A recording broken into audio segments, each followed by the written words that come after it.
我想在这边办一个 party， 大家三五亲友在这边坐着聊天，应该是非常非常惬意。那它是目前新北星级饭店唯一的这个温水泳池。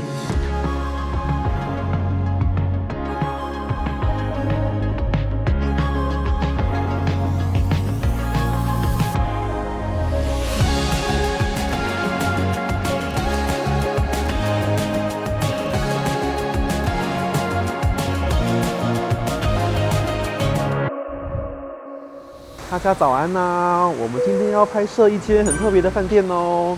今天我们来到一间在双北地区新开的一间酒店，有没有人看出这是什么地方了啊？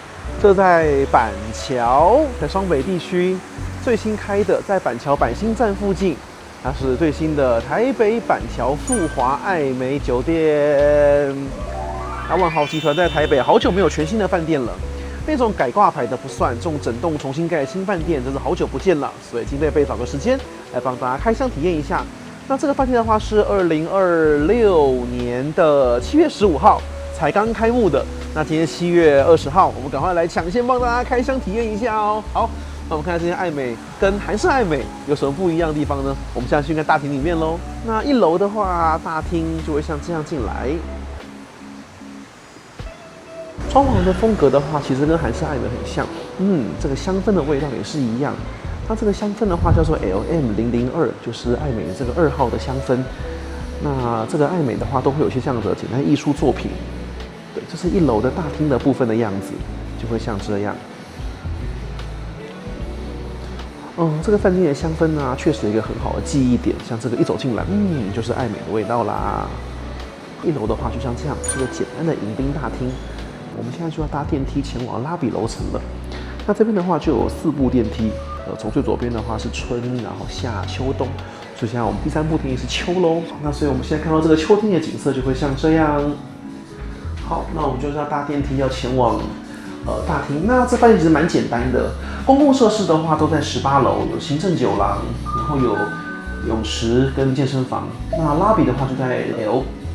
所以我们现在这边出来的话就是拉比的部分。那 check in 的话都会在这边进行哦。走进来的话，这装潢的风格跟感觉确实跟韩式爱美是很像的。有个简单的一个吧台，那这边的话就是所谓的北纬25度。那北纬25度它是有名字的，这个 latitude 的25就是全世界各地的爱美啊都会有这个坐标，因为这个当时这个爱美这个品牌它其实是航空公司所设立的，所以还用一个经纬度做一个代表。那大家要不要猜猜是哪间航空公司呢？名字也很好猜嘛 ，Meridian， 对，答案就是法国航空。所以这个 Meridian 这个爱美这个品牌本来是法国航空的一个饭店品牌，那当然后来就是被万豪收购走啦，就是万豪旗下的一份子。那这个爱美它本来其实是SPG 旗下的，对，其实是 SPG 旗下的一个品牌。那所以他们饭店的话，就会在这个酒廊就会有这个 latitude， 所以那因为这边跟韩式爱美很近嘛，所以我们这边都是北纬25度。那如果其他国家的话，它就是北纬那个地方的度数哦。所以大家如果去世界各地的爱美的话，可以看一下它那个 latitude， 后面就会写那个度数，就是当地的纬度。对啊，就是因为它的前身是航空公司的一个饭店。那我现在所在的地方就是它拉比的部分。那拉比部分的话，就走一个蛮轻松的。但是也不会太商务，还是带有一点点就是设计感的一个风格，不会像万豪酒店给你非常商务的感觉。万豪啊、喜来登就比较商务饭店，那这个爱美还是有一点设计元素。对，那房卡也都是蛮有巧思的，有一个9宫格。check in 的时候可以自己选择你要什么样的房卡，其实蛮漂亮的，有很多爱美的元素啊，冰淇淋啊，或者是一些飞机啊，等等的，还有 LM002，这也是一个他们的招牌。这个香氛真的是蛮好闻的，闻到味道就知道哦，回到爱美了。好像喜来登就有喜来登味，爱美就有爱美的味道。那这个北纬25度也是一个小酒吧，就会像这样。我在这边聊聊天啊，也是不错的。好，那这就是拉比的部分喽。好，那我们就要去看房间开箱的部分喽。Go！现在我们就搭电梯，准备要去往房间开箱了。电梯里面也很有质感，4部电梯分别有着春夏秋冬不一样的装潢。那像我们现在看到这个的话，就是夏的部分。对，所以在电梯里面也可以欣赏不一样的画作哦，就有春夏秋冬4个款式，大家可以看搭到哪一部电梯哦。那出来我们也会看到，在这个地方有很多艺术品的展览。到处都有一些艺术品，其实很漂亮的。那这一幅艺术作品，大厅人员也是说，在不同楼层都有很多艺术作品。那很多艺术作品也是爱美这个集团，这个品牌的特色。那我们这次的订房呢，我们是订了基本房，然后我是钛金会员，使用了套房券。那感谢饭店有收了套房券，而且也给了我大的套房。所以我们今天是2516号房，这间房间我们来看看。哇，打开来就看到美美的风景。一进来的右手边，这边就是一个客用的一个厕所，这是标准的套房格局。所以这边右边就是一个套房的外面给客人用的一个厕所，在外面。然后接下来再往里面走，我们就会看到这边有一个非常漂亮又宽敞的客厅。这里有一个大理石的台面，非常适合多人的聚餐，上面可以准备一些食物，还有一个洗手台。那这个6人的桌子，哇，我想在这边办一个 party， 大家3、5亲友在这边坐着聊天，应该是非常非常惬意。这个客厅的格局跟雅加达博悦、吉隆坡格悦感觉是完全一样的，配置也完全一样。那这个客厅坐在这边，这整面落地窗的这种设计真的是跟博悦蛮像的。那新式的饭店的话，当然现在配的是 Brita 滤水壶，就不给瓶装水了，这当然是环保。然后咖啡机也是一定有的。那我们来看一下给的迎宾礼喽。桌上给的迎宾礼的话是有一个马卡龙，然后另外因为这一次是同行友人我们顾问的生日，所以请他帮我准备一个生日蛋糕，给我的欢迎卡片。那这是给顾问的生日蛋糕。那接下来我们到了这个卧室的部分啦，卧室也是有满满落地窗这真的跟博悦好像哦，真的是8、7分像。然后这个浴室房间也是非常的宽敞，非常的舒服，床也是蛮大的。那里面浴室的话，当然这是一定有浴缸的嘛，因为这是个大套房，所以它是有一个浴缸的。然后再往里面的话就是淋浴间，那备品的话都是标准爱美的备品。对，它这个标准爱美备品，这个是所有爱美都用一样的。它淋浴间的话很有趣，左边有一组这个shower设备，右边也有一组哦，所以这是给2个人要一起洗澡的概念吗？好有趣啊！然后当然了嘛，这个新饭店给 Dyson 吹风机也是很合理的，所以这个吹风机的话就是 Dyson 的，然后一样标准套房的2个洗手台的设计也是没有问题的。那中间这边的话就是更衣间，有一些柜子、浴袍，然后主卧室的厕所在这边，所以它的厕所跟浴室是完全分开的设计，就是一个人洗澡、一个人上厕所是可以分开的。然后这样子我们就回到了一进门的地方。那这样子套房设计其实是我蛮喜欢的一个设计，就是空间利用会非常的好。那把最美的这个窗户的部分都留给客厅跟卧室，那把更衣间的浴室留在里面。这个设计的话在博悦经常出现，非常的舒适。我们现在位在的是板桥爱美在18楼的行政酒廊部分。行政酒廊的话在18楼。对，那它的每天的话，从早上6点半开始营业。目前的话，因为早餐的餐厅还没开始正式营运，所以早餐的话会在这边吃。那像下午的话是有轻食时段，晚上5点半到7点半的话，一样是有 Happy Hour 的时间，5点半到7点半。然后后面7点半到9点半的话，还可以再吃甜点。好，那我们看一下行政酒廊哦。行政酒廊的话，风格其实。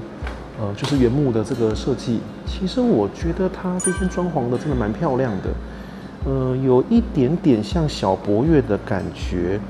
然后这行政酒廊这个区域真的是装潢的很漂亮，而且因为楼层在18楼，所以看出去外面窗户的风景也是很漂亮的。对，就是板桥的市景就会像这样。那我们现在来的这个时间是2026年的7月20号。那我们看一下下午茶时段会给什么东西哦。下午茶时段所提供的东西的话，就有这是美式的核桃饼干，然后再这是燕麦的葡萄的饼干，然后巧克力杏仁饼，然后这个是台农57号的地瓜培根起司咸派，这看起来不错，大家可以吃一个这个。然后当然有一些水果是一定有的，今天的话是火龙果跟西瓜。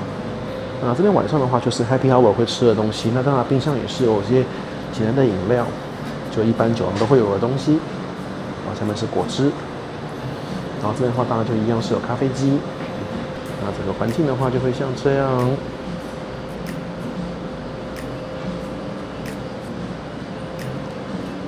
是一个非常舒适的行政酒廊，空间感非常的不错。那我们期待等一下的 Happy Hour 哦。好，我们刚刚把行政酒廊的环境参观一下。那下午茶嘛，那些基本的饼干我们就不用尝试了。我们来试一下这一块这个地瓜咸派吧。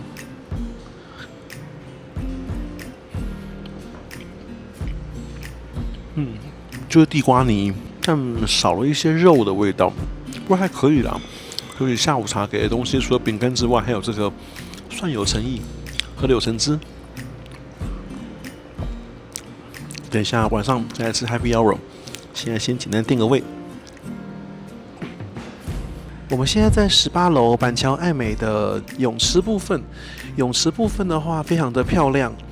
那它是目前新北星级饭店唯一的这个温水泳池。对，那它是个标准的25米的一个标准池哦，所以要运动的话是完全没有问题的。那如果是大家前来的话，傍晚4、5点的时候，这边刚好会有夕阳斜照进来，是非常漂亮。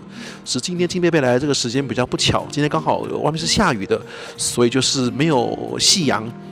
不过这即便没有夕阳，这个还是很漂亮。那前面看到的这一区这个很漂亮的地方的话，是从那个 Lumi Bar 可以通过来，就是从那个大厅的酒廊可以通过来，所以这边跟泳池是不互通的，所以可以在这边就是喝酒，它是个 bar 的一个区域。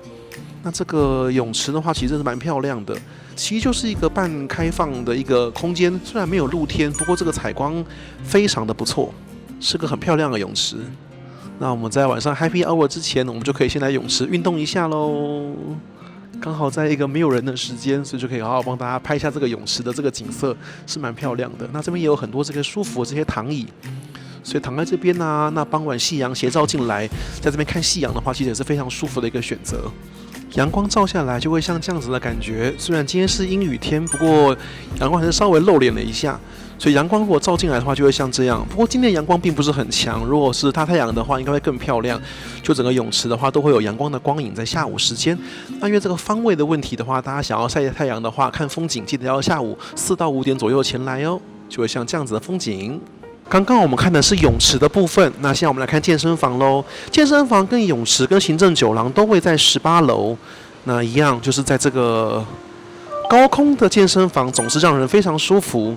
这一间怎么给人有小博悦的感觉呀？蛮特别的。那因为新饭店这些设施当然是很齐全的，这东西也是该有的都有，所以这些健身器材其实都算蛮完整的。该有的哑铃啊，然后重训的这些设备啊，然后各种机器啊、跑步机啊，什么都有。那这种高空，而且现在是外面天气不好啦，我们在下雨。天气好的时候，这阳光照进来，在这边运动应该是非常舒服的事情。健身房蛮不错的，所以它的公共区域设施的话，就是泳池、健身房跟行政酒廊都在这边。那在健身房、泳池里面，更衣室里面还有3温暖，还有蒸汽式烤箱都是有的。所以就是从更衣室那边健身房烤箱用完之后，然后里面连到泳池，设计非常的不错，很舒适。好，这是以上公共区域的介绍哦。我们现在到了令人期待的晚上 Happy Hour 的时段。那刚刚下午的话，左边这个区域是没有开放的，所以我们现在给大家看到左边这个区域。左边这个区域的话，就比较像是一种舒适的一个沙发区域的感觉。那中间的话是以餐桌为主，就像这样子。不过吃饭的话，可能餐桌还是比较方便啊。但这一区等下吃完饭的话，在这边坐着应该是非常的舒服。那我们现在就去看一下 Happy Hour 我今天给的食物喽。首先的话，今天的酒是这一支白酒，对，这支是一支 Sauvignon Blanc 的白酒，然后再来一些基本的调酒道具，这边也是有的，然后烈酒在这边。那首先第一个当然就是起司盘，基本的，那有一些葡萄，在这边的话有一些意大利的渍的蔬菜。然后有一些油渍的橄榄，然后这边是阿尔卑斯鲜熏的鳟鱼抹酱 canapes， 然后我放一放米汤，然后这边是蔬菜棒，然后一些酱料，然后再来冷菜的沙拉部分，这边的话，都主厨精选，这应该是类似肉，然后这个是泰式沙拉的口味。然后这边有一些也是沙拉，然后水果的话，今天有奇异果、火龙果。甜点部分的话，有大理石的起司蛋糕，那也有这个浓郁巧克力蛋糕，还有一些杨梨的慕斯。然后面包的话，有这个胚芽葡萄面包，前面这里还有凤梨闪电泡芙，还有歌剧院蛋糕 Opera， 然后有些起司脆饼，还有蒜味的法国。那我们来看热食的部分喽。首先热食的话，今天这一个它写一个主厨精选，这看起来像是肉骨茶，这是药炖排骨，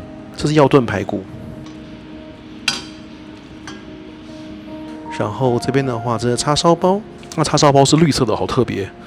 然后再有胡椒饼，庙街的胡椒饼。然后在这主厨精选，这个是一个马铃薯，然后再来这个是地中海烤蔬菜。最后这个主厨精选，这个是猪肋排耶，有猪肋排还不错呢，猪肋排看起来蛮好吃的。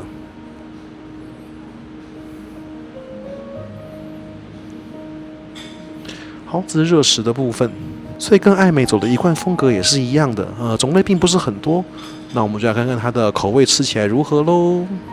那就这个餐台加旁边这个 L 型的，就是所有的晚餐的 Happy Hour 部分喽。那我们的 Happy Hour 开始了，我们先喝一口酒吧，这是 Sauvignon Blanc。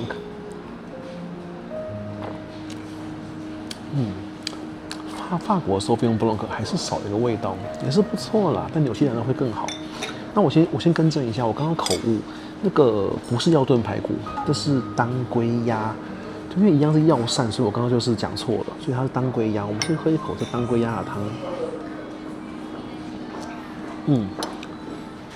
这当归鸭的汤跟桃园机场华航贵宾室的好像一样耶。鸭肉本身倒是不错，没有柴。冷盘的话，我们来试个这个蔬菜棒好了。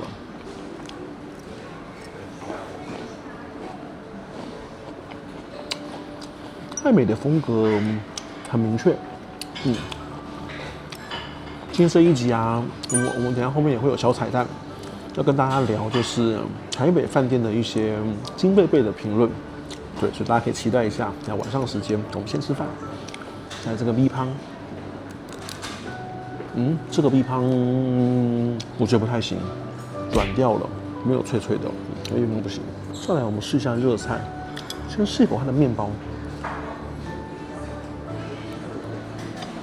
面包有一点普通，四季豆。我们来试一下这个胡椒饼好了。他说，这个是他们师傅在那边自己做的，就叫庙街胡椒饼。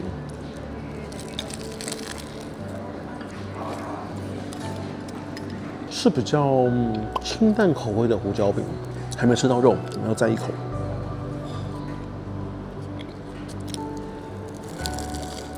跟一般吃到比较重口味的胡椒饼，我觉得比较不太一样。它走比较清爽风格，但里面的肉我觉得稍微小块了一点。那我们就试猪肋排吧。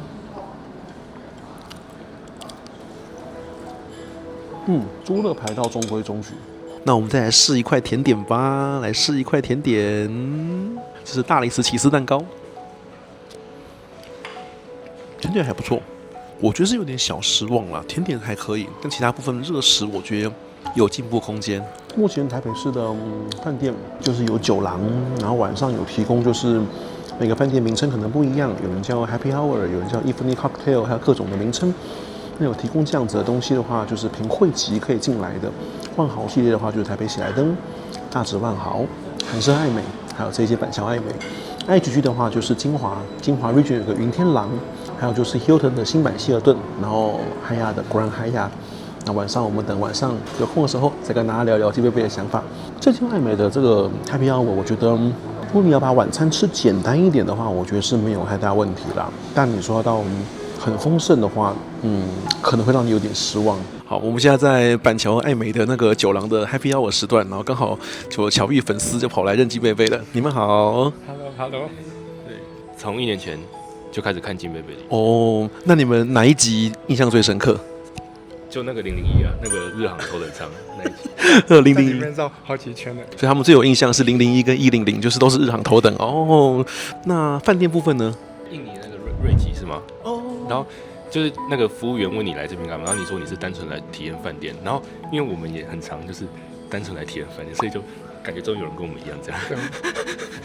了解，对啊，然后所以原来粉丝跟我有一样的兴趣，就是来住饭店享受饭店而已，对啊，不错。还有去巴厘岛跨年的那个哦，安达斯跨年那一次。哦，对啊，大家如果在饭店或贵宾室啊，都可以捕捉我的。如果想上镜头跟大家聊聊，都很欢迎。对啊，谢谢你们哦，谢谢，下次见，拜拜。我们现在吃完 Happy Hour， 然后回到漂亮的房间了，后面就是美美的夜景，所以我现在坐在夜景的前面跟大家聊天。这个桌子真的蛮漂亮的，就是蛮适合如果一群朋友在这边吃饭聊天，应该很开心。而且旁边有一个那个工作琉璃台，所以如果要弄一些食物啊在上面，其实也是蛮方便的。那我今天帮大家准备的这个小故事啊，是就是从疫情的时候，那因为那时候不能出国嘛，所以就台湾就住饭店啊，然后就玩。所以那时候其实我也维持了万豪的大使，大概有维持了3年多吧。对，所以基本上台北的万豪饭店我也都算蛮熟的。那因为饭店真的比较起来真的也太多了，那这是我第一次在台湾给大家拍摄一集，就是连锁饭店。我们上次拍过卡佩拉了嘛，但是呢就属于特殊饭店。那连锁的我们第一次拍，所以我想要给大家比较一下连锁饭店。但是万豪、嗨亚、IHG 等等，其实也真的是间数很多，所以我选一个主题就是我们来比较有酒廊的。而且酒廊的话，就是会供应傍晚的有一个食物。那傍晚那个食物，有些饭店叫 Happy Hour， 有些叫 Cocktail Time， 那有些叫做就是欢乐时光等等，名称不一样。不过我想意思是差不多的，所以我们就想说比较这个部分。那这样我们能够比较的候选人就有几个啦。万豪系的话就有韩式爱美、台北喜来登、大直万豪。嗨亚的话就只有台北君悦。IHG 的话有金华。然后再来希尔顿的话有新版希尔顿，然后跟我们今天这一间，所以这样我们就总共是1、2、3、4、5，我们有6间，我们可以来就是聊聊看。那我就先从万豪系的4间开始来讲起好了。万豪系的这4间里面呢，如果要讲 Happy Hour 样式种类最丰富，然后餐点选择最多的，应该就一定是台北喜来登了。台北喜来登的 Happy Hour 是真的是很有诚意。老饭店嘛，所以只能用好吃的食物来吸引大家，因为那真的就很旧，而且，但我想台北喜来登是台湾很多万豪的玩家，我想共同的回忆啦。尤其疫情的时候，我想大家都住很多喜来登，拿很多积分嘛。我想很多万豪朋友们积分都那个时候来的，对，那个时候真的是正收益，就是大家都会住饭店，然后正收益拿很多万豪积分。Happy Hour 那时候真的是空前盛况啊，那时候。最高纪录应该是有要一个晚上是4轮，然后限时1个小时嘛。对，那但是因为喜来登也真的是很有诚意啦。首先它一定会有一个热炒青菜，然后一定会有个喜来登鱼，对我把那个鱼叫喜来登鱼啦，就是其实那其实好像就是巴沙鱼，可是它每天就是有不同的做法，就会有个喜来登鱼，然后再来就是会有一个蛋白质，可能有鸡肉，可能有猪肉，那有个主食，可能有炒面、炒饭、油饭之类的，然后还会有个现做的台，可能会有什么泰式的猪肉啦，炉烤的牛肉啊等等的东西，然后一定会有个好喝的汤。那个汤的话变化也很多哦，有酸辣汤，有浓汤，什么都有。然后甜点也一定会有爱玉，有豆花，然后再来各种的面包、寿司一定会有，然后有一些海鲜的点心。那红白酒那也都是一定有，它的白酒还蛮好喝的，白酒有2款，红酒也有2款，白酒还蛮好喝的。然后好吃的水果很甜，所以台北喜来登的 Happy Hour 其实真的是当晚餐吃完全没有问题的。那大直万豪的话，情况就真的比较特殊了。大家知道大直万豪是疫情的时候唯一一间没有做大型折扣的饭店，理由很简单，因为大直万豪里面有非常多的常住客。当时就是 AIT 要搬家的时候，就跟大直万豪就签了约，所以 AIT 的官员呢，全部都住在大直万豪里面。所以大直万豪你每次去会有非常多的美国人，那都是 AIT 的官员。那些人都会在大直万豪吃晚餐，所以你可以想象大直万豪那个19楼那个酒廊啊，它其实就是 AIT 的所有官员们的晚餐宿舍，你可以这样想象，就是大家都在吃晚餐，所以基本上他的吃的人是很固定的。那因为外国人多，所以第一个他的酒很厉害，这几间酒廊里面酒最好的那就大直万豪了，他的烈酒都用得很好，会有 VSOP 等等的东西，那所以他就有下酒菜。所以一定会有一些炸物配合下酒的东西，那主食也一定会有，就是饭，然后一些咖喱或肉一定会有，比如说姜烧猪肉啊，或是一些牛肉，一定会有个蛋白质，然后汤也一定会有，所以它也是可以当晚餐吃的，不过会稍微偏西式一点，它会有很多西式的选择，比如说一些面包类啊、蛋糕类会比较多等等的选择变化。但是它的场地呢也蛮不错的啦，所以我觉得大直万豪的 Happy Hour 也蛮值得吃的。那再就是韩式爱美了，韩式爱美是我自己私心最喜欢的，因为韩式爱美的话，它走的是精致小巧路线。不过今天这个不一样哦，今天这个板桥爱美，我觉得也跟大直万豪、台北喜来登比起来，也走一个比较精致路线。可是它只有小巧，但是我觉得不到精致。韩式爱美的精致是另外一回事。最近听说好像是有改变了哈，不过疫情刚结束那时候，大家知道韩舍爱美里面有一间很厉害的中餐厅，叫韩舍食谱。那个时候的话，会有韩舍食谱提供它的招牌的港点，每天会提供1道到 Club Lounge 作为给 Happy Hour 享用的晚餐。那我那时候去的时候都是6个港点一个循环。那里面像叉烧酥真的是非常的好吃，我那时候就是疫情的时候很无聊，我还会去算说哪一天会上叉烧酥，就是叉烧酥那一天特别要去住韩舍爱美，就为了吃那个叉烧酥，真的很好吃。所以它的那个港点，它的精致是，它真的是拿楼下餐厅在卖的东西上去 Happy Hour 呈现，这一点是我觉得非常不错的。所以韩式爱美东西不多，但它的东西我觉得是比较精致的，是真的是比较精致的。讲到这，我们可以插出题外话啦。其实台北市有酒廊的饭店不止这些，Mandarin Oriental 也有，只是我们今天讨论连锁饭店。其实台北饭店里面我最熟的应该就是这几间万豪跟 Grand Hyatt 跟 Mandarin Oriental， 只是我一直找不到机会帮大家拍，不知道大家对台北文华东邦有没有兴趣，要不要拍一集？因为那间其实我也很熟，有很多故事可以跟大家说。好，这题外话。所以万豪这4间里面，我觉得这一间的 Happy Hour 应该是最弱的，对，而且今天还在试营运阶段，所以今天是只有白酒没有红酒。那我有跟服务人员聊，他说之后正常情况是红白酒都会有，那今天真的就只有白酒，所以整体情况我觉得是稍微弱了一点，对，稍微弱了一点。金华情况又不太一样了。金华情况不太一样，是因为大家知道金华是以 Region 的身份后来才加入 IHG 的，所以它其实金华在加入 IHG 之前，它本来就是有2间 lounge， 楼上19楼呢是大班廊。那还有一个是5楼的云天廊，为什么会这样呢？那是因为大家都知道林森北路的金华跟老爷这2间饭店有非常多的日本客人。你看之前日本人来台湾观光旅游，基本上都首选会住金华跟老爷。那所以大家知道日本有个很大的旅行社叫 JTB。那所以那时候金华为了吸引这些日本客人跟 JTB 合作，所以5楼那间 lounge 本来是否日本客人叫 JTB 的 lounge， 就是你透过 JTB 去订 package 的客人入住金华就可以去享用5楼那间 lounge， 所以那间 lounge 等于是为日本人量身定做，就是日本航空公司国内线的等级，就是有米果、有啤酒，然后有小食，但没有什么热食。反正日本人在国内线也都这样子而已嘛，所以他们也就应该是可以接受啦。所以5楼那个 lounge 本来就是否日本人的一个简单版 lounge， 它真正厉害是楼上的大班廊。那他加入 IHG 之后，那因为 IHG 有所谓的那个 annual 的 pass 嘛，酒廊 pass， 他不愿意让酒廊 pass 的人免费去吃大班廊，所以他就把5楼的 JTB lounge 转型变成云天廊，提供给 IHG 的会员里面有酒廊 pass 的人可以去那一间。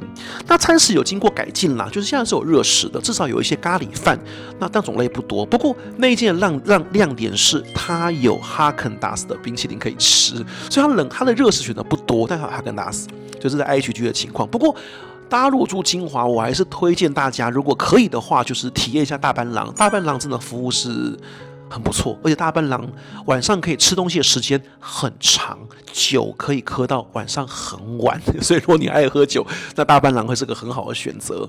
那最后就要说到让我最心痛的 Grand Hyatt， 先叹一口气，Grand Hyatt 真的是感情很深厚啦。其实 Grand Hyatt 我真的住非常的多晚，就是从开始玩环球客开始，真的 Grand Hyatt 住非常多晚，所以我眼睁睁的看着它从一个可以说是酒廊第1名的一个酒廊，变成就是现在是我如果去住 Grand Hyatt， 我甚至不会去吃那个 Happy Hour。对，之前最巅峰时候的 Grand Hyatt， 它的酒廊真的是非常厉害，它的冰箱之前都会有一些海鲜沙拉，就是有虾子或是干贝，还会出现就是淡菜这种东西。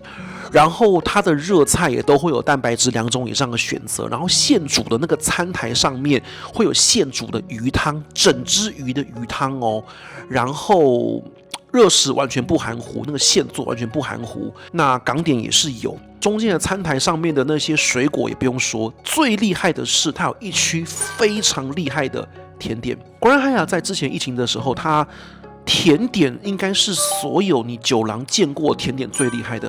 它甜点会出现法式可丽露，然后真正的外面在卖的那种就是塔或是派，整个的这餐厅水准哦，不是那种你一般在酒廊见到的那种小蛋糕，不是哦，它是那个真的外面可以卖一个2-3千块那种大型的蛋糕，然后切片的给你吃。那真的是非常有诚意。那可丽露也真的非常好吃哦，大家都知道那种法式可丽露，一个可能好的店，一个可能都要卖100多块台币的哦。所以在疫情之前的时候，在疫情时候的 Grand Hyatt 的 Happy Hour 是真的非常有水准的。后来就经过了几轮严重的 cost down， 现在甜点都没有了。那一整区本来放甜点的位置，现在都放面包。然后呢，沙拉之前会有那个什么碎的那些鸡蛋，那都没有了，就只剩那些菜。冰箱之前会有海鲜沙拉，现在也没有了。冰箱就是放冰箱那些水果那些东西，就冰箱就是全部撤掉了。然后旁边的热菜部分，现在固定都是有那些印度咖喱或印度的豆子，然后现在就是一堆的淀粉，蛋白质选择非常少。现煮餐台上面也没有什么现煮鱼汤的啦，就是一个港点之类的东西，反正就是跟之前比，整个等级差非常多。而且你们现在如果去吃，你现在去看到放水果那个地方，之前都是放菜，之前水果放哪里呢？中间有个圆台，现在是放下午茶的饼干。以前是下午茶的饼干会收走，那个台上放水果，它现在是下午茶那个饼干它不收了，占一个空间，然后水果另外放。简单来讲啦，就是它从质量跟数量上面两者都 cost down 非常的多。然后我跟里面的人也聊过，他们也确实知道他们的 Happy Hour cost down 非常多，但没有想要改。没有想要改的理由是因为现在国门开放了嘛，所以现在住 Grand Hyatt 的客人其实大部分都是外国人了。对外国人而言，他如果是环球客，他想要吃酒廊，在台北就是 Only One Choice 啊。他也没有别的 choice 嘛，他只能住国兰海雅嘛。而且国兰海雅很稳定，因为国兰海雅它是有长约的。联合航空的所有的机师空姐都住国兰海雅。那大家知道联合航空现在台北是1天3班哦，就是有关岛，还有2班 SFO 哦。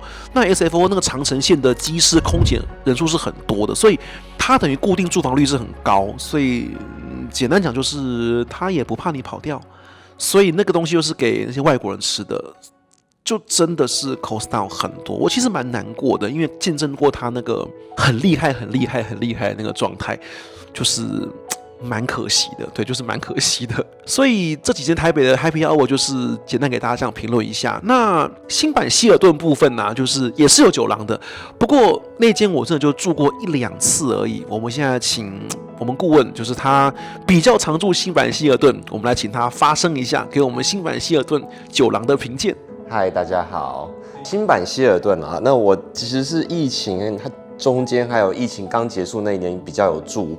2024之后，我也没有什么机会可以去，所以就那时候大家不能出国才会台湾住饭店嘛。其实我也是，对。那也一方面是为了保级，另外一方面也是常住就会有一些情感在，就会常常回去。有一些理由的话，就会去住。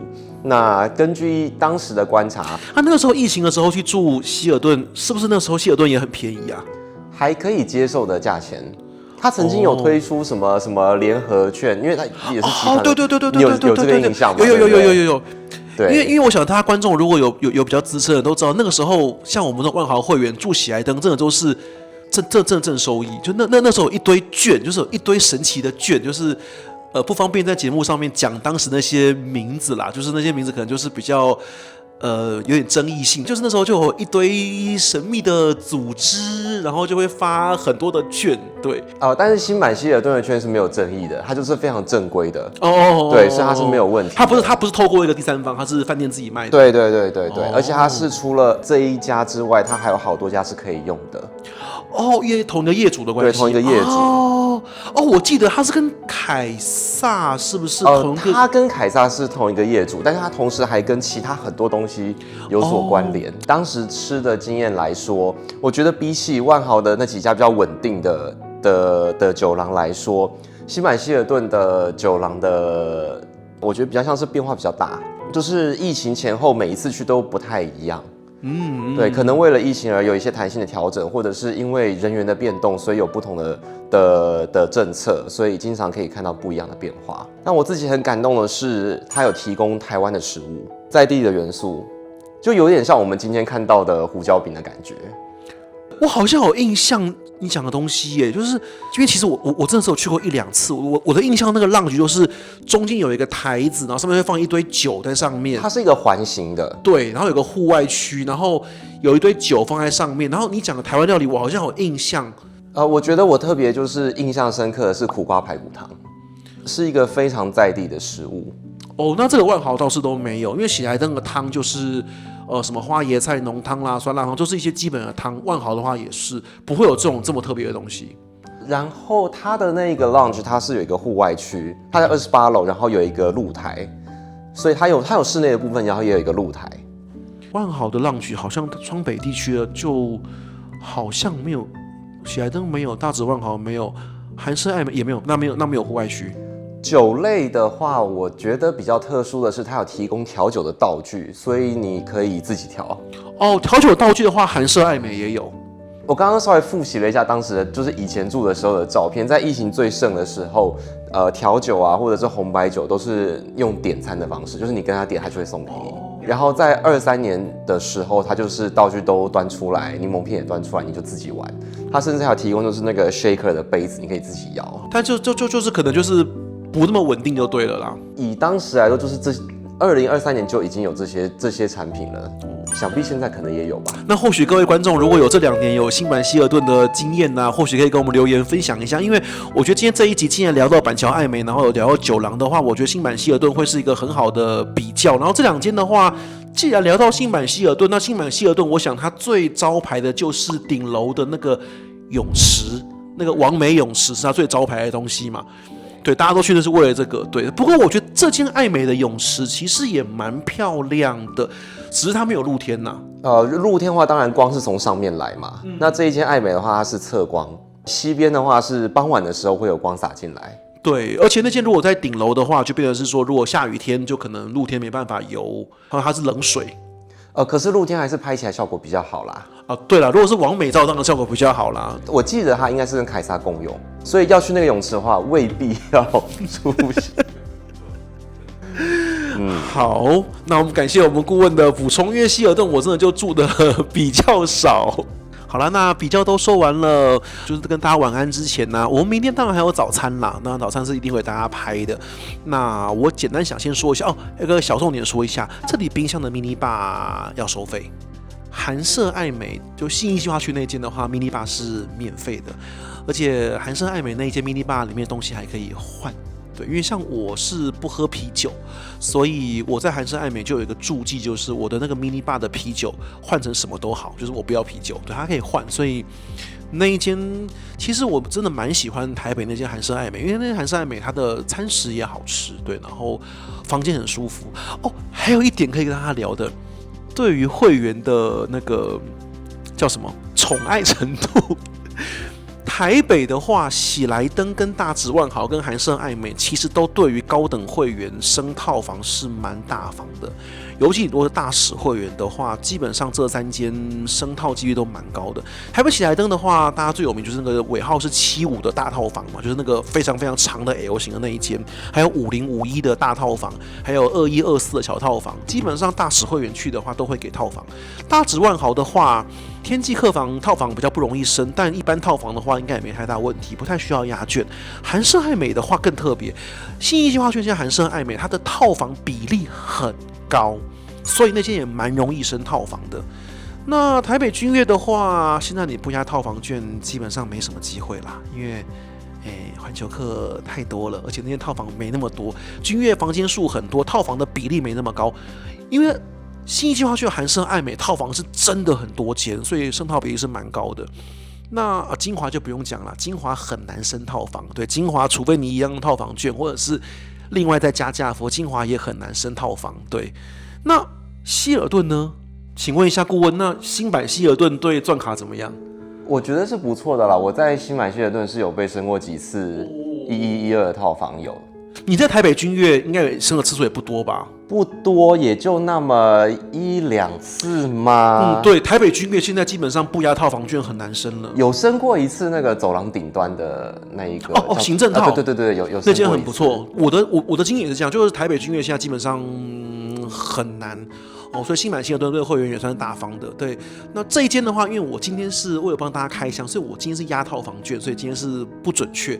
而且我现在今天也没有大使会员了，所以可能也不准。但是刚刚讲的就是韩舍爱美跟台北喜来登跟大直万豪，对万豪的大使会员的话，基本上都礼遇是非常的不错的。对，所以这也是跟大家补充的部分。好啦，以上就是关于刚好今天来拍板桥爱美这一间，顺便把就是双北地区的这个各大集团的连锁饭店的情况跟大家稍微说一下。不过我们今天所聊的主题都仅限于就是有酒廊的饭店啦，所以像 W 啊或 Proverbs 啦或 Kimpton 啊这几间就酒廊没有，我们就没有讨论。不过也蛮多可以聊的，或许等下次的机会咯。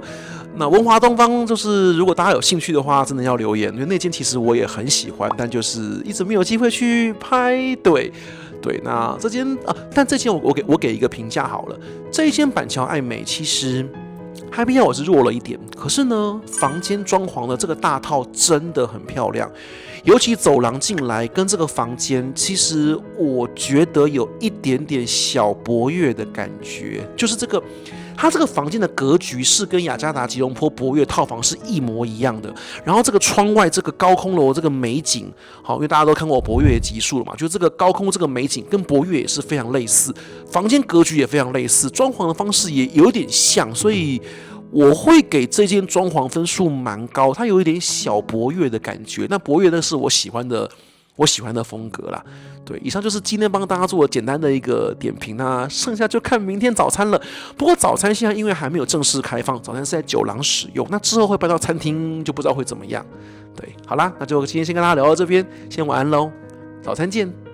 大家早安呐！我们现在来到第2天的早餐部分了。那因为目前餐厅的话还没有开放，所以所有人早餐都会在酒廊使用。首先映入眼帘第一个的话，当然就是一些冷肉啊、起司啊这些东西，旁边有一些意大利自助菜。那再就是有一些胡桃啊、核桃啊、南瓜子啊、杏仁片啊这些东西。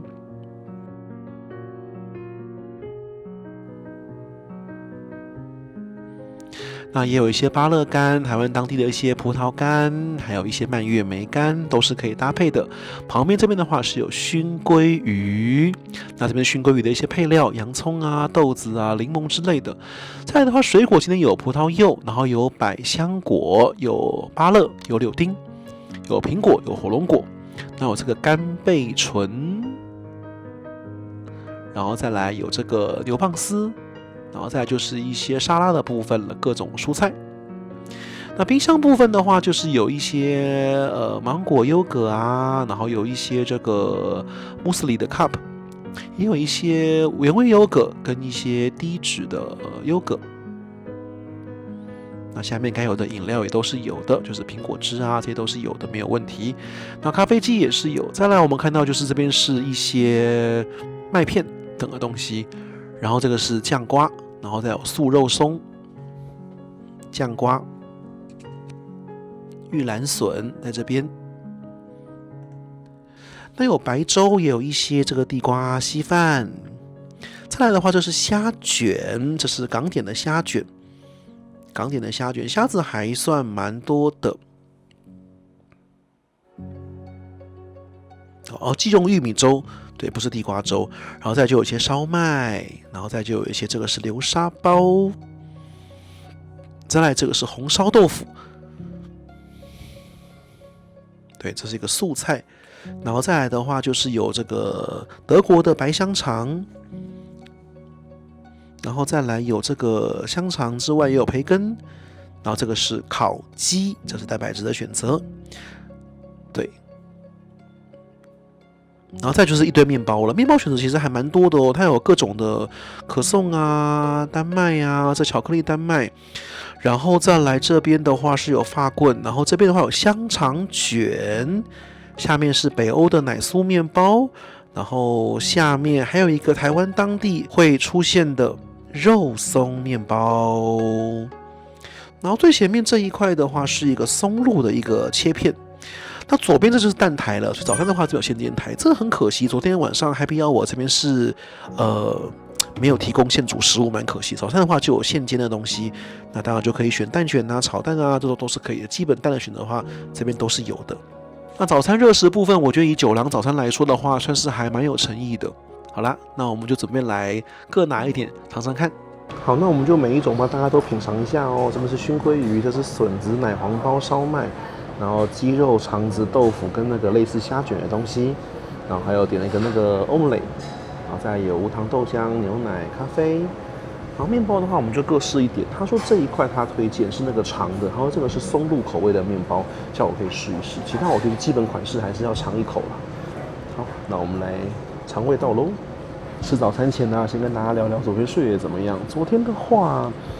大家来这饭店有一点要稍微小心哦。昨天我们顾问在房间有小挂彩这样子，就是他房间的那个床前面的那个床靠那个的木头蛮硬的，然后而且他那个床靠上面有放个软垫，但软垫比那个床靠要短，所以等于两边会突出两块蛮硬的一个板子。然后那个床靠的本身也比床要小，所以视线上会有个死角，所以从浴室过来，如果要绕过床另外一边的话，就会没有看到之后就会撞上去。对，所以他昨天撞了2次，然后半夜那一次撞的就蛮大力，然后就有擦破皮，就是有流血这样子。对，所以那个床靠我觉得是有改进的空间，就是如果它要比床短的话，我觉得它两边应该要包一个类似软的东西，或者改用一个沙发，因为那个撞到真的是会蛮痛的。那其他房间里面部分的话，就一切还好啊。像昨天夜景的话，还可以啦。当然你说要跟台北市的夜景比，就可能还是有一点差距。就今天如果说是住在比如说 W 的楼上，说你一样你这个楼高，因为我们昨天说25楼嘛。如果一样，你25楼看出去，那当然你说 W 或大直万豪的那个 view 跟那个夜景会真的漂亮更多啦。不过我觉得这边也还算可以。对，好，我们就先来试熏鲑鱼好了，挤一点柠檬。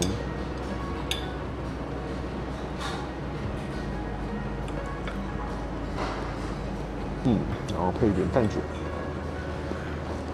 食物种类上，以九郎早餐来说的话，我觉得算不错。烧麦没有蒸到烂掉，这应该是腐皮虾卷。腐皮虾卷给过，蛮好吃的。听说这间爱美的中式餐厅，听说蛮厉害的。我们群组里面有人去吃过，说评价蛮不错的。这可能中餐厅的东西。看这德式香肠，这个就比较普通一点。烤鸡还可以。不过饭店人员的话，对于接送的话，早上都有来关心，所以夜班的人都有交接这些事情，那处理的还算可以啦。但我觉得刚开幕嘛，因为今天7月21，它7月15号开幕不满1周，我觉得有些小措施需要改善，我觉得都很合理啦。再来的话，面包我们就先试他推荐的这个松露口味的面包，有松露味。现在想吃这个香肠卷，不过它这个香肠卷的香肠给的比国泰航空小好多，很空虚的香肠卷。在台湾在地的肉松面包，肉松好多了。我觉得比起 Happy Hour 的话，早餐的食物供应的种类分量都不错。像早餐那个现煮的那个蛋的那个煎台，其实我觉得 Happy Hour 时段应该是那边要提供一个现煮的东西是比较合理的，因为那里有一个现煮台，只拿来早餐煎蛋，我觉得太可惜了。那你晚餐随便提供一个现煮的食物，其实我觉得都是不错。晚上的话就觉得东西真的有点太少，对，所以应该是晚上 Happy Hour 可以再多一个现煮的食物，或其他菜色可以再稍微变多。那当然，他说刚开幕，但他说就是红酒还没到，所以没有提供红酒。这其实我觉得是有点小夸张啦，因为就是红白酒应该是很简单的事情。对，好，那就是对早餐的开箱。他早餐只到10点，不是10点半哦，所以要吃早餐的要记得时间在酒廊吃。好啦，那我们现在回到房间这个舒服的躺椅上面，给大家做总结喽。双北地区的万豪酒店呐，真的很久没有像这样有一间全新的饭店了。中间有几间像那个什么 Citizen M 呐，那都是改挂牌，就是本来就是已经是饭店，然后只是万豪改挂了万豪的牌子而已。或者像传说中的台北的那个福华，也要改挂万豪的 Autograph 嘛。但那些饭店都不是全新盖的饭店，所以这次开了这板桥爱美，金贝贝想来开箱，就是因为它是真的是一个全新的饭店。下一个全新的应该就是新庄喜来登，还有台北东区要开的凯悦上翠，还有明年大家很期待的台北的四季，应该是2027，应该是会 open。至于台北的博悦，好像遥遥无期啊。对啊，那新饭店总是蛮值得体验的哦。走廊的部分还有蛮浓的甲醛味道，不过房间里面倒就没有。对，走廊还是有一些，不过比上次吉隆坡博悦那个情况好多了，就是并没有让金贝贝就是流眼泪啊、不舒服什么的，我觉得是还 OK。那我总结一下这个饭店好了，我觉得大体上的话，健身房跟泳池的亮点蛮不错的，就是那高空的那个 view 真的是很漂亮，有小博悦的感觉。房间这个大套房的设计也很不错，中间的餐桌还有那个大理石的台面，就是如果说3、5好友在这边聚会的话，也是蛮不错的。不过还是有蛮多细节部分可以再加油，就像我们刚刚讲那个床前面的那个 bench 会踢到脚，然后再来就是晚上 Happy Hour， 我真的觉得蛮可惜的，就是早餐现煮台的那个煎蛋的那个地方，在 Happy Hour 的时候，如果可以多一个现煮的东西的话，我觉得会让质感提升蛮多的，因为精致度跟样式，我觉得都还跟台北其他的万豪酒店比起来是有一个落差的。因为像喜来登也有个现坐台嘛，然后韩舍爱美也是有个现坐台的，对，所以会觉得有一个小落差啦。对，那其他部分的话，就新饭店嘛，大家还是可以来走一走、逛一逛。那一开始挂出的点数房是59000点，但现在好像有降了不少哦，所以大家可以上去挖挖宝，就可以。如果有便宜的点房的话，其实也是蛮不错的。对啊，新饭店嘛，总是来给他捧场支持一下。好啦，那就是我们今天的总结。对啊，下次台北如果还有新饭店，我们再来走一走。那就下一集饭店贵宾室飞行记录，我们再见喽，拜拜。然后呢，客厅我觉得是蛮古典温馨的，那因为17楼嘛，所以也是有夜景的，就像这样。